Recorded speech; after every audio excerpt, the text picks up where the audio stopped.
Hello guys, welcome dito sa aking vlog. Ngayong araw guys is maglalatag kami ng fiber para sa aming mga station, sa aming bendo guys. Yan yung aming mga equipments. Dumating na guys kanina, kaya maglalatag na po kami. Ayan, ito yung fiber clamp o F-clamp guys. Tapos ito yung aming FOC or fiber optic cable. At ito yung aming main receiver or yung tatawag na MediaCon converter A and B. And then bumili na kami ng LAN cable guys. Cat 6 pang outdoor para sa aming mga station or antenna. Ngayon guys is napakalayo ng latag namin guys, kaya bumili na lang ako ng isang buong fiber para hindi mabitin guys, kasi tututusin ayoko na may duktong mas maganda buo siya guys, ilalatag namin para mas maganda yung signal na papasok dun sa aming station. Yun nga guys, medyo mabigat na naman tong gagawin namin. Talagang napakahirap guys maglatag ng fiber. Una sa lahat guys is mainit ang panahon. Buti nga guys kahit paano is umuulan na, kahit paano is hindi na siya kagaya nung dati na sobrang init na ngayon nakompleto ko na guys yung mga equipments, nakompleto ko na. Buti nga guys nakompleto ko na kaya makakapaglatag na po ulit kami. Ayan yung mga gamit namin guys. Saka bumili na pala ako ng mga antennas.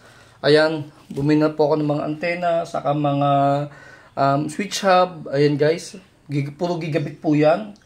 And then may USB tulan ako dito guys kasi may ayusin na akong bendo. Kompleto naman to guys kasi lahat dito na lahat ng kailangan ko. Sana is masimulan na po namin mamaya. Kung sakali mang umulan is pwede naman bukas. Pwede naman pagpatuloy bukas. Ito guys, gusto ko lang naman i-share sa inyo guys itong paglalatag namin guys ng fiber.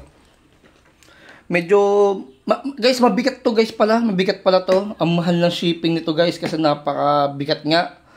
Pero okay lang kasi guys, ganun talaga. Kasi wala din po guys mabili dito sa amin ito kasi nga nasa probinsya.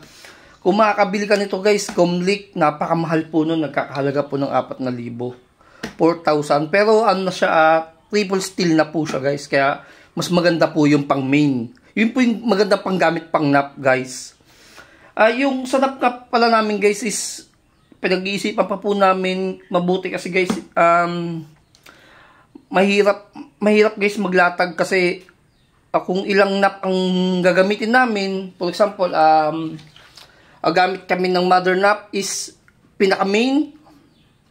Ngayon, siyempre, sa isang NAP guys, pwede ka dun maglagay ng kahit sa isang NAP, pwede ka dun mag-tap ng 4 ng NAP. And then sa kabila naman, 4 din ulit. Ngayon guys is, depende sa sa computation yan guys, kung ilan NAP ang pwede nating ilagay sa ating NAP at ilan din ang pwedeng nating ilan client ang capacity. Yun nga guys, ang mahirap lang kasi guys sa NAP guys, kailangan ng fusion, splicing fusion guys, kailangan. Pero may nabibili naman guys sa Lazada na ready to use na, kumbaga gagamitin na lang. Pero iba pa rin guys kung pag nagkaroon ng technical, kagaya nung nagkaroon ng damage, kailangan guys fusion ang gagamitin. Pero para sa akin kasi guys, mas maganda gamitin mga dual-core dual-core, quad-core, mga ganun. Yung mga 4 na fiber pang main guys, pang main. Pero iba kasi gumagamit mga single lang single, dual-core, mga ganun lang. Pero para sa akin guys, mas maganda may nakahanda kang backbone para kung sakaling magka-problema is hindi ganun kahirap ang gagawin natin kung sakali. Yun lang guys, shinare ko lang sa inyo. kung gagamit pala kayo guys ng Mediacom, ganito guys, kung gagamit pala kayo ng Mediacom guys is mas maganda gigabit. Ngayon, kaya hindi ako gumamit ng gigabit guys kasi for client lang naman. Pero kung sa main, for personal or sa akin lang ako pang sarili, ginagamit ko guys is gigabit.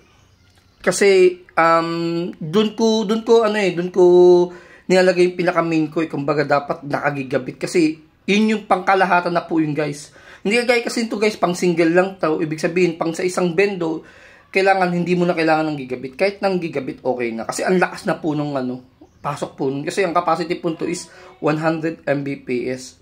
Kumbaga, pero hindi naman sasakto ng 100 Mbps to mga 80 to 70 lang guys. Pero, okay din naman ang intern speed niya. Yung signal niya, malakas naman guys. Kaya wala kang magiging problema. Yun lang guys, at maraming salamat sa suporta. I-like, i-share, subscribe dito sa aking YouTube channel guys. Thank you.